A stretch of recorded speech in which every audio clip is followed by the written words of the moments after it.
বলছি উলবেড়িয়াও পদ্ম ফুটতে চলেছে, চিন্তার কোনো কারণ নাই।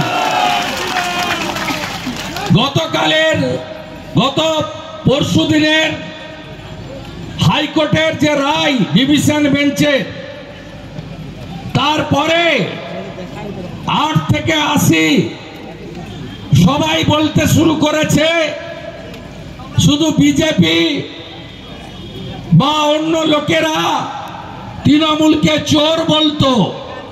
এখন হাইকোর্টের ডিভিশন বেঞ্চ সিলমোহর লাগিয়ে দিল, মমতার পুরো ক্যাবিনেটটাই চোর। আজকে একটু আগে আসার সময় মেসেজ পেলাম, কাকুর কণ্ঠস্বর মিলে গেছে, ইডি রিপোর্ট করেছে। কাকুর কণ্ঠস্বর মিলে গেছে মানে এবারে ভাইপোর প্রেসার বেড়ে গেল। এখনই মাপলে দেখবেন 180-র উপরে প্রেসার রান করছে। কি বলছিল? আমার সাহেব, ওর কাছ অব্দি কেউ পৌঁছাতে পারবে না। ধর্মের কল বাতাসে নড়ে। এই চোরেরা পশ্চিমবঙ্গে সব লুট করেছে।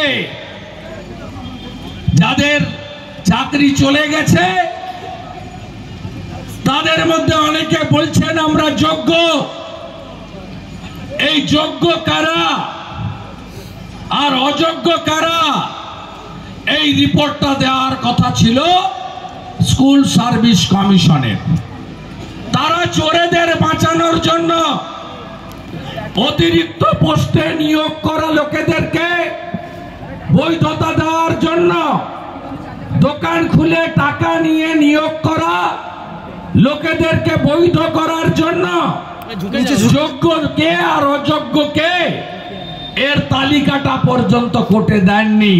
এখানে যারা কেস করেছেন, যারা কেস লড়েছেন, বা প্রধান বিরোধী দল বিজেপির কোনো ভূমিকা নেই। সম্পূর্ণ ঘটনার জন্য যদি কেউ দায়ী হয়ে থাকেন, তার নাম মমতা ব্যানার্জি। পালাবে কোথায়? কালকে আসছে আকাশ রানী মহিষাদলে, যত আসবে তত হারবে। 2021 সালে 18ই জানুয়ারি নন্দীগ্রামের তেখালিতে এসেছে। তেখালিতে আসার পরে 4টা জেলা থেকে লোক নিয়ে এসছে। ওর পাশে যারা তোলামূলের নেতা ছিল বলছে সব নন্দীগ্রামের ভোটার, আপনি এইখানে দাঁড়িয়ে পড়ুন। এমন টুপিটা খেয়েছে, দাঁড়িয়ে পড়েছে, আর ঠেলায় না পড়লে বিড়াল গাছে ওঠে না।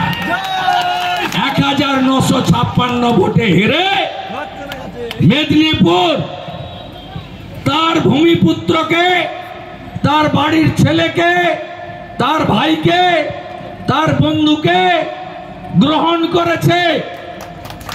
আর বহিরাগত মমতা ব্যানার্জিকে বলেছে টাটা বাই বাই, হীরক রানী বাই বাই। এই হীরক রানী কালকে আসছেন আকাশে চপ হেলিকপ্টার চড়ে, মিথ্যা ভাষণ দিতে আসছেন। 21-এর আগে বলেছিল ডবল ডবল চাকরি হবে, এখন ডবল ডবল চাকরি যাচ্ছে।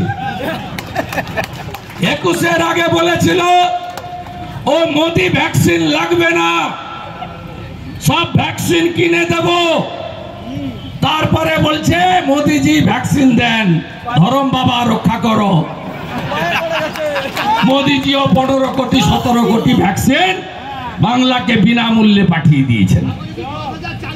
এই মিথ্যাবাদী মুখ্যমন্ত্রী প্রত্যেকবার ভোটের আগে বলে 60,000 চাকরির নোটিফিকেশন হয়ে গেছে, এখন বলছে 10 লক্ষ চাকরি আমার হাতে আছে। এর কথা কেউ বিশ্বাস করে না।